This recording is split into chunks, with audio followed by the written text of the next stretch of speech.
Welcome to The Rundown. I'm Katie Russ. And I'm Samantha Crawford.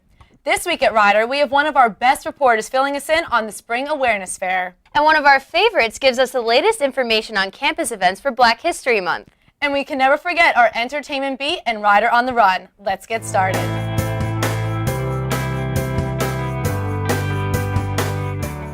Spring is in the air. Well, I know it doesn't feel that way yet, but Rider is certainly ready. Our reporter Evan Jaguar has your exclusive look at the Spring Awareness Fair. Just below me, clubs and organizations are setting up for the 2015 Spring Awareness Fair.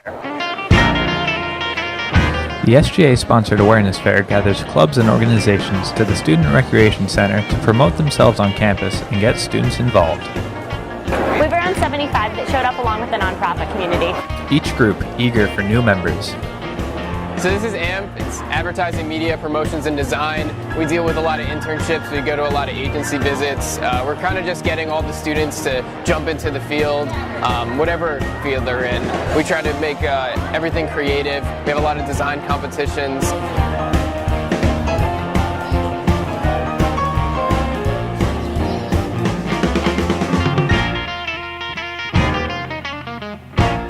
All groups on campus are welcome to recruit new members. I'm here for the Rider Hillel. We're the only Jewish group here on campus, so we have no competition. There are clubs for every student interest you could think of.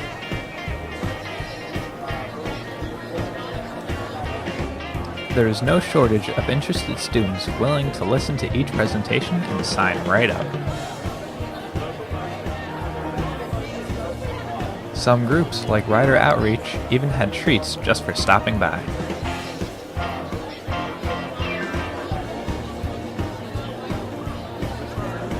From community service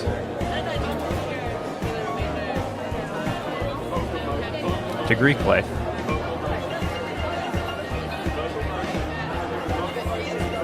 to Frisbee,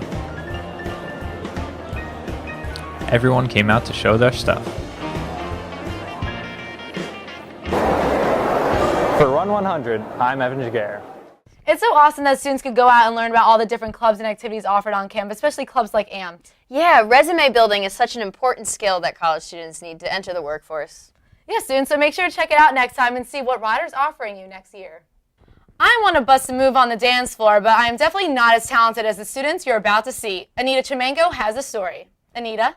Makeda Kemet has been learning African dance since she was a little girl.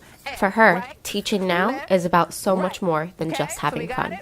Without culture, who are we? Who are we really? Culture really determines our destiny and who we are and what we think about ourselves, right? The foods that we eat, the clothes that we wear, the language that we speak, how we relate to one another. Without culture, we really have no identity. And again, that's part of the problem, all right? That, African Americans, African people here in this land have not been taught who they are, have not been taught who, our culture and our heritage and our traditions is everything. So, when you say African dance or drum, people sometimes get certain stereotypes in their minds about African dance and drum, which is just not true. And so we have a lot of fun in that. Appreciation of the culture is, one of the things that is most important to me. I spoke with the main organizer of this event, Evelyn Campbell. Planning for Black History Month started all the way in August. When we were having our retreat, that's when we started to conjure up different events that we could bring to the campus. A lot of it has to do with just feeling what's happening in the drum. And what usually feels right is the right way you're supposed to go, okay? So don't overthink it, relax. I would hope that students are just enlightened on something that they don't know, just something about African American culture or history that maybe they had not previously known. And I also hope that they maybe have a better appreciation of African American culture and history, as well as appreciation for other people's cultures, and just embracing diversity in general.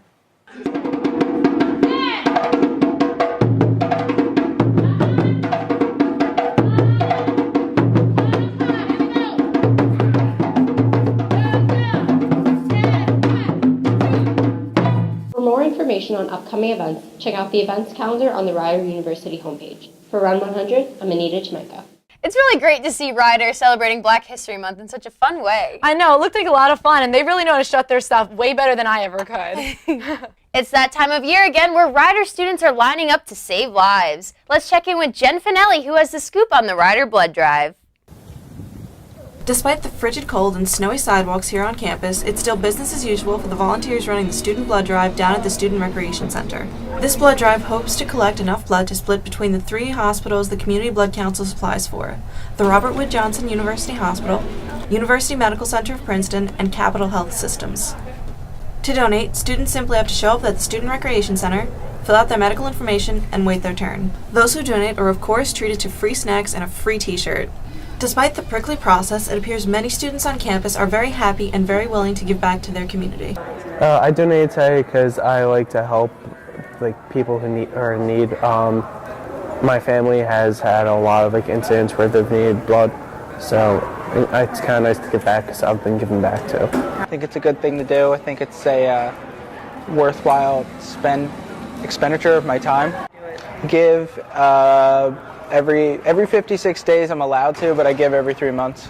We asked Catherine Bain, Vice President of the Student Blood Council, how she felt about this generous outpouring from her fellow Bronx. She had this to say. It makes me really happy. I think that's something that's really important, and especially for our generation and our lives. People don't give back enough, pay it forward if you can. Giving blood is such a simple process. It's like 30 minutes and you're done and you're out, just to save 3 lives with 1 donation.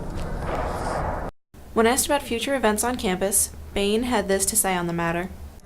In April, we're actually going to do, since it's the 150th anniversary here, we're going to aim for 150 people, which is a pretty high number, especially for a smaller school like us, but we're hoping that we can get to 150.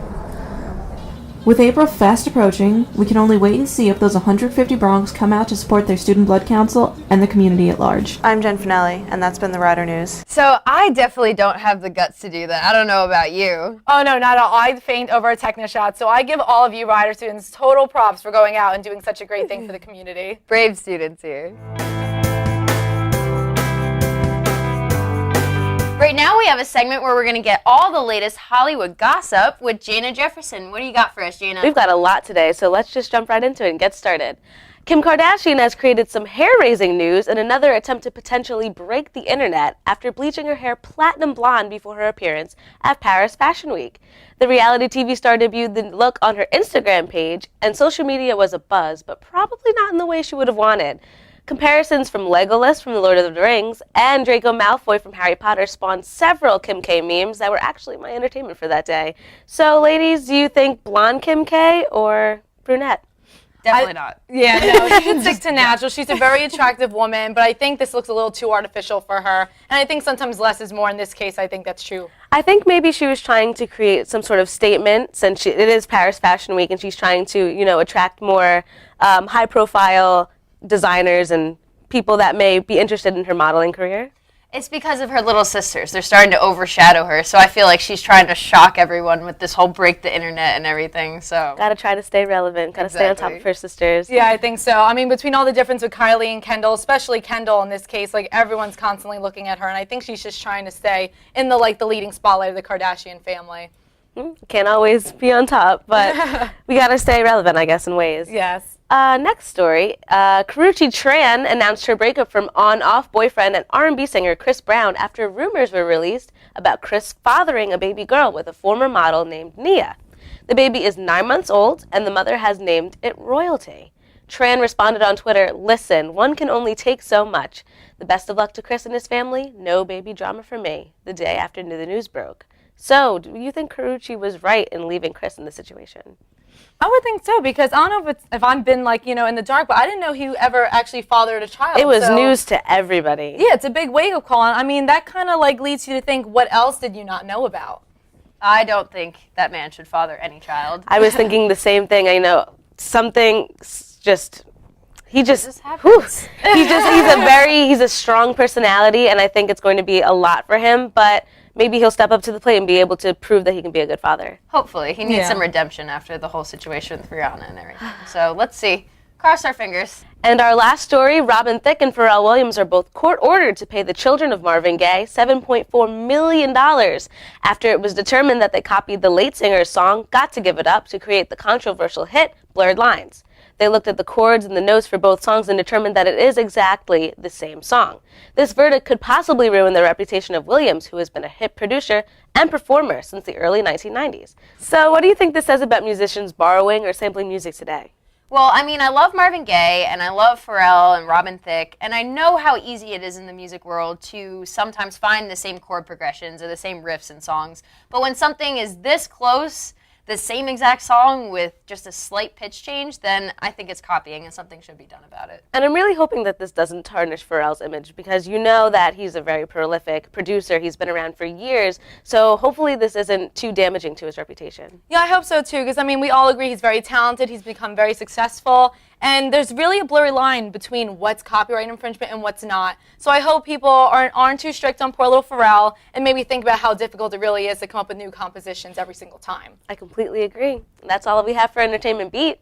And that's all the time we have for the rundown today. Make sure to check out our Facebook page. I'm Samantha Crawford. And I'm Katie Rest. You stay classy, Rider.